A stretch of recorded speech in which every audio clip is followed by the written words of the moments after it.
The life of Moses unfolds as a testimony of divine purpose, working through human weakness, pointing beyond itself to a greater fulfillment. He was born under the shadow of death when the decree of Pharaoh sought to destroy every Hebrew male child. Yet what was meant for destruction became the setting for deliverance. Hidden among the reeds, drawn out of the waters, Moses' very beginning speaks of rescue, not earned, not achieved, but given. From the start, his life declares that salvation is not initiated by man, but by God. Raised in the courts of Egypt, he possessed power, education, and privilege. Yet he chose to identify with his own people.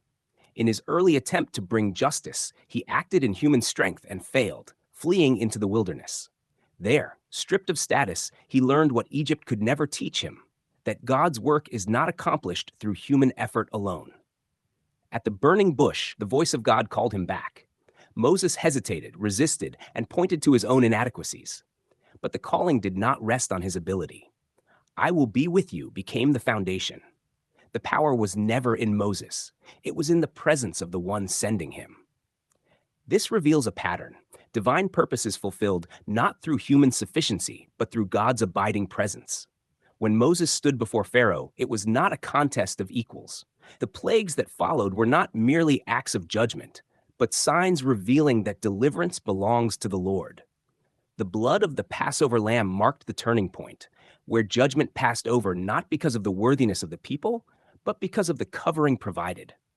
This moment points forward to a greater and final covering, where deliverance is secured fully and completely.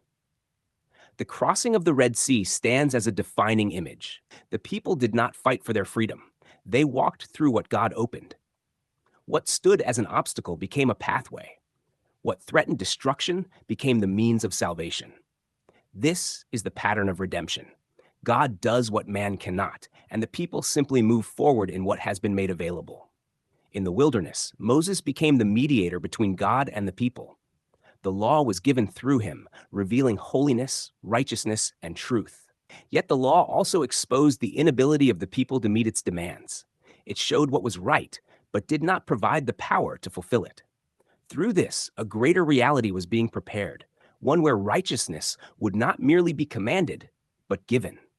Even Moses himself, though faithful, was not the final answer. He led the people to the edge of the promise, but did not bring them into it. His life points beyond itself, showing that even the greatest servant under the old order could not complete what only a greater fulfillment would accomplish. From beginning to end, the life of Moses reveals a consistent truth. God acts first, God provides fully, and God brings his purposes to completion. Human effort, though present, is never the foundation. The story moves from shadow to substance, from anticipation to fulfillment. What Moses experienced in part finds its completion in Jesus Christ. Deliverance is no longer a shadow, but a finished reality. The work is not ongoing in uncertainty, but established in completion. The rest that was longed for is no longer ahead, but present. Thus, the life of Moses is not merely history, it is a witness. It shows that from the beginning, God's intention was never partial redemption, but complete restoration. What was foreshadowed has been fulfilled, and what was once anticipated has now been realized.